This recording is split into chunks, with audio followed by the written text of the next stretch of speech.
The medieval tactic that wiped out thousands in minutes was not born from superior numbers or the most advanced weapons of its age, but from a calculated understanding of how men and armies behaved under pressure. It was a blend of deception, terrain manipulation, and precise timing, designed to lure an opponent into a space where their advantages vanished and their vulnerabilities multiplied. Once sprung, the trap could break a force's cohesion in moments, turning a seemingly balanced fight into a rapid, one-sided collapse. Number 1. Setting the stage for medieval warfare. In the Middle Ages, war was rarely about simply swinging heavy swords. It was shaped by careful strategy, control of terrain, and reading the enemy's intentions. Armies were mixed forces that brought together heavily armored knights on horseback, infantry in chainmail or padded protection, and skilled archers capable of killing from a distance before melee combat even began. The outcome of a battle often depended on how well these groups were coordinated. Knights dedicated their lives to training in mounted combat, mastering lances, swords, and shields. Foot soldiers drilled with spears, axes, and pikes, while archers trained to release precise volleys with longbows or crossbows that could decide the fight before the sides even clashed. This structure existed within the rigid social system of feudalism, where discipline in the ranks could vary, but loyalty to one's lord remained absolute. Commanders understood that one decisive action could change the tide of a war, and so they sought tactics that not only inflicted physical damage, but also broke the enemy's will to fight. One such approach, a meticulously timed ambush, was capable of crippling entire armies in under half an hour, not through sheer numbers, but by exploiting anticipation, overconfidence, and poor communication. Throughout medieval Europe, deception was a recognized weapon of war. Among the most effective was the feigned retreat, in which troops pretended to be overwhelmed and fled, drawing the enemy into unfavorable ground. This required soldiers with strong discipline and coordination. If the fake withdrawal became disorganized, the maneuver could quickly turn into a real defeat. History offers concrete examples.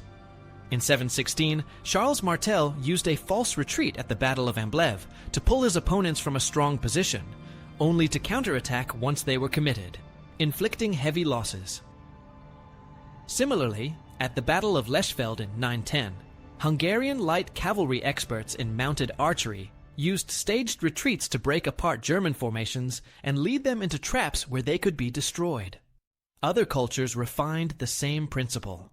The Normans famously employed it at Hastings in 1066, tricking parts of the Anglo-Saxon line into abandoning their defensive position on a hill. The Seljuk Turks used it to great effect during the Crusades, including at the Battle of Harran in 1104. Farther east, the Mongols elevated battlefield deception into an art form. They used false retreats alongside psychological tactics, lighting extra campfires to exaggerate their numbers, dragging brush behind horses to create massive dust clouds, and employing flag signals for seamless battlefield coordination. What these examples share is a focus on control rather than brute force. By manipulating the enemy into a position where their strengths became weaknesses, such as trapping cavalry in tight terrain, or separating infantry from their main force commanders, could win with fewer men and fewer resources. This kind of tactic showed that the most decisive weapons in medieval warfare were not always swords or siege engines, but the ability to mislead, outmaneuver, and strike when the opponent's guard was down. Through a combination of foresight, preparation, and timing, entire armies could be destroyed in minutes without a single prolonged clash. Number 2. The lure into the killing zone. In practice, the trap opened with a controlled lie. A feigned retreat staged by light troops or mobile cavalry who looked convincingly shaken, gave ground in small bites, and never broke formation enough to lose control. They showed their backs just long enough to trigger the weakest part of many medieval armies, status-driven overconfidence, especially among mailed elites trained to finish fights with a decisive charge. Once that impulse took hold, pursuit felt irresistible. The pursuers accelerated, lines stretched, and tidy ranks unraveled as faster riders pulled ahead of slower men on foot. That loss of cohesion was the first victory for the defenders, because the bait was leading them toward prepared ground, not an improvised scuffle. Commanders chose terrain that disguised engineering work. a gentle dip that hid ditches, a hedged lane that funneled movement, a tree line masking archers and crossbow crews. Shallow trenches were cut to catch hooves rather than halt men outright. Sharpened stakes or makeshift chevaux de frise angled to break a charge, and sometimes caltrops scattered where eyes would be fixed on fleeing backs instead of the soil underfoot. The goal wasn't a wall, but a filter narrow the front. Stack bodies into a cramped space and kill momentum. Timing held the plan together. Rearward trumpets and banners paced the sham retreat so it didn't collapse into panic, while observers on the flanks watched for the moment when the enemy vanguard outstripped its supports. When the leading pursuers crossed an invisible line, often where ground began to pinch, the signal rose. Archers started high, indirect volleys to disrupt, then flattened their arcs to aim at gaps when armor angles became visible, while crossbows worked more slowly, but punched clean lanes through shields at closer range. Because the kill zone was narrow by design, even modest rates of fire felt overwhelming. The same number of projectiles that a wide battlefield would absorb now saturated a corridor, and each fallen horse or man became an obstacle that multiplied the chaos. Shock cavalry, deadly in open space, lost their advantage here. Lances were harder to couch in tight ground, a spooked mount skirts stakes by instinct, and riders forced to slow lose the kinetic energy that makes a charge bite. Meanwhile, infantry on the defenders' flanks advanced behind pavises or interlocked shields, not to duel, but to seal exits and press bodies inward. Think of it as a closing valve. Fire fixed the enemy in place, obstacles held them there, and compacted mass made every new hit more damaging than the last. Command and control mattered just as much as carpentry. Feigned retreats demanded drilled units that could turn on a beat, with officers ready to pivot from running to fighting without a lag. Signal discipline horn patterns, banner shifts, even prearranged drum codes kept the choreography tight when dust, wind, and shouting blurred vision. Weather and sun angle were part of the plan. Having the light behind your archers helps. A crosswind can shove arrows offline, and a dry field throws up dust that hides flanking infantry until they're close. None of this worked if scouts did their job. Smart attackers sent out screens to probe hedges, tested soil with dismounted men, and advanced by bounds rather than a single glorious rush. The lure depended on pride outrunning procedure, on the belief that the enemy was already beaten. When that belief snapped into focus, the rest followed. The vanguard became isolated, the supports compressed behind obstacles, and leaders struggled to pass fresh orders through a corridor filled with fallen mounts and jammed shields. Defenders held reserves back until they heard the note change. The moment pursuit turned into a pileup, then released a punch where the corridor widened just enough for their own push, not before. The tactic's power was that it converted the attacker's strengths into liabilities. Speed became separation. Armor became weight when men stumbled and gouged earth. Elite status became a trap because the troops most eager to prove themselves arrived first, bled first, and broke morale for everyone watching behind them.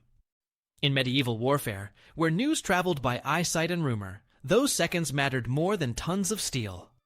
The killing zone was less a place than a sequence. Provoke, draw, narrow, fix, and crush. When commanders aligned terrain, engineering, psychology, and timing, the result was not a long melee, but a short catastrophe minutes of concentrated damage that decided a day before most weapons touched. Number 3. The storm breaks. The instant the vanguard crossed the invisible boundary, the defenders shifted from deception to orchestration. Arrows rose in sheets, bolts punched straight lanes, and the battlefield narrowed from open ground into a corridor of force. Longbow units worked on cadence. Most trained archers could loose roughly 6 to 10 shafts a minute, starting with high arcs to disrupt, then flattening their trajectories as targets slowed, and gaps in armor appeared at the visor slit, armpit, groin, and the joints where plates met mail. Crossbow crews, slower at 1 to 3 shots a minute depending on windlass type, made up for pace with penetration, waiting to fire at closer distances where a heavy quarrel could fracture a shield boss or wreck the leverage of a couched lance. Spacing mattered. Archers stood far enough apart to avoid fouling each other's draw, yet close enough for overlapping fields that created a beaten zone. a space where any forward step kept attackers inside a steady drizzle of steel. Horses turned from assets to liabilities the moment momentum failed. A single fallen mount became a barrier that forced riders to weave.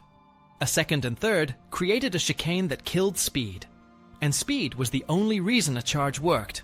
Stakes and shallow ditches didn't need to stop hooves outright. They only had to make an animal shy or sidestep at the wrong moment, which broke the lance line and exposed riders to low, deliberate shots. As the front compressed, defenders shifted ammunition, heavier bodkin heads to punch into thinner plates, broadheads to open faces and hands, and fire at saddle height to unseat without needing to crack the cuirass. Sound carried the change before sight did. Horns cut through shouting to signal flank infantry forward, while drums told bow captains when to pause, when to switch aim point, and when to step through to clear the next rank's line of fire. On the edges, pavis-bearing infantry advanced in lockstep, not to duel but to seal exits and fix bodies in the corridor. Spears, bills, and glaives reached over the shield rim to hook reins, drag riders, or pin men trying to crawl clear of fallen horses. In tight ground, a bill's pull was worth more than a knight's sword. Leverage beat lineage. The psychological break followed a simple sequence. First came surprise, as arrows found men who thought they were chasing a beaten foe. Then, confusion as leaders tried to pass new orders through a crowd focusing on staying upright. Finally, fear, once elite riders at the tip began to fall, and those behind realized they were pushing into a jam, rather than a path. Medieval command systems' horn codes, banner shifts, shouted relays were never designed to rewrite a plan inside a funnel clogged with armor, animals, and debris. Even well-led troops felt the lag.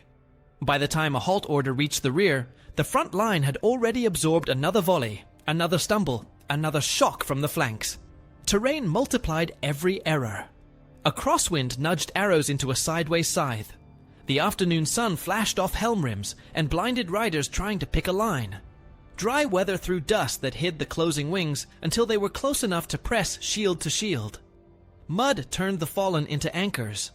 Grass slick with dew made footing treacherous for men trying to pivot under weight.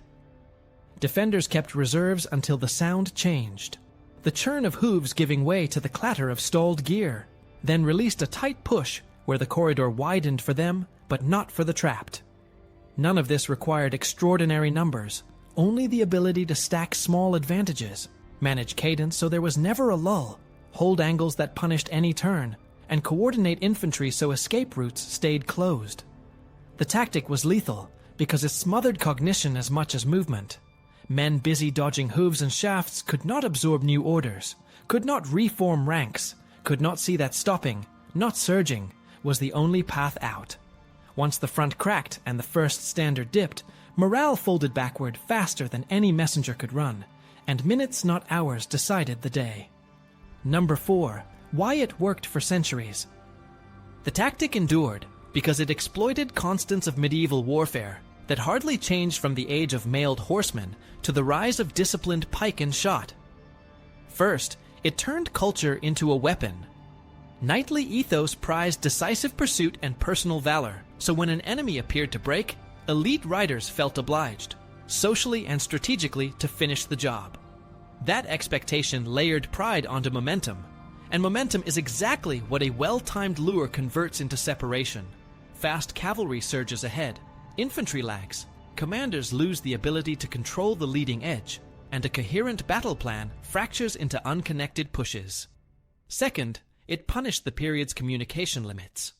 Orders traveled by horn, drum, or banner, and could be blocked by dust, terrain, or sheer noise. Once the vanguard funneled into prepared ground, new commands reached them too late.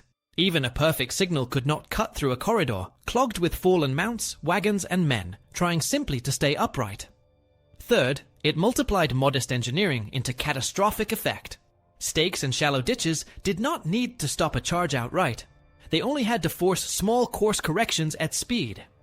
In close formation, a slight swerve ripples through the line, breaking lance angles and opening flanks. Add caltrops, hedged lanes, or rutted ground chosen after days of scouting, and you get a predictable path of travel that concentrates attackers where missiles and polearms were already sighted in. Fourth, it inverted the economics of the battlefield. It was cheaper and quicker to emplace obstacles, stack arrows, and drill fire cadence than to raise and maintain a large, heavy cavalry arm. The defending side could therefore convert preparation time into destructive power, creating a beaten zone, where every forward step stayed inside fire rather than out of it. Fifth, it attacked biology as much as metallurgy. Plate and mail protected torsos well, but horses remained vulnerable and were the engine of shock.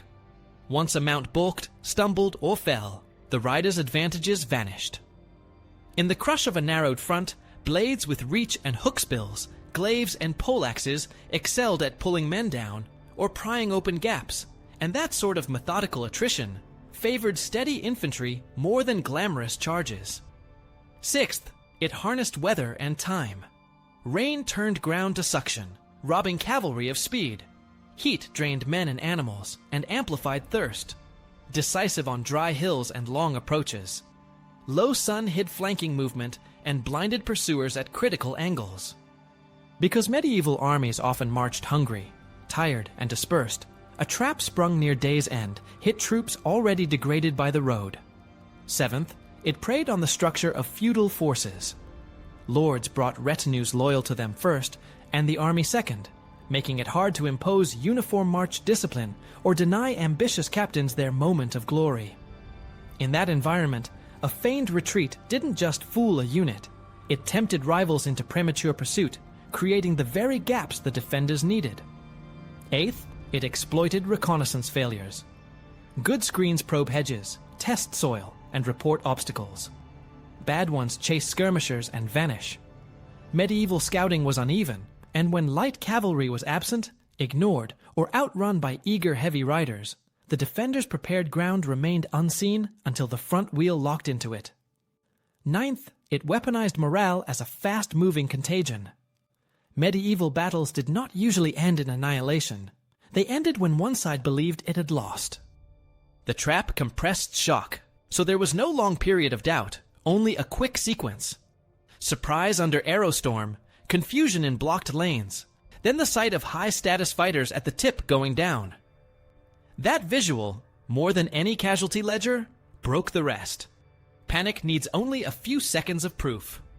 10th, it scaled across theaters. On wooded European ridges, in river valleys, and along dry Levantine tracks, the same logic held. Draw, narrow, fix, and strike. Whether the killing power came from longbows, crossbows, horse archers, or disciplined spear walls, the geometry was identical. That universality kept the tactic fresh because it did not depend on a single weapon or nation, but on repeatable human and environmental factors. What finally eroded its dominance was not new courage, but new systems. Drilled infantry squares that stayed intact under pressure, firearms that extended lethal reach without exposing crews, and staff work that improved scouting and march control. Until those matured, cunning plus carpentry routinely overturned raw strength. The reason it wiped out thousands in minutes is therefore mechanical rather than mythical. Once speed turns to compression inside a purpose-built funnel, the attacker can neither maneuver nor think fast enough to recompose the fight, and a short, concentrated interval of damage decides the day before most of the army even understands what happened.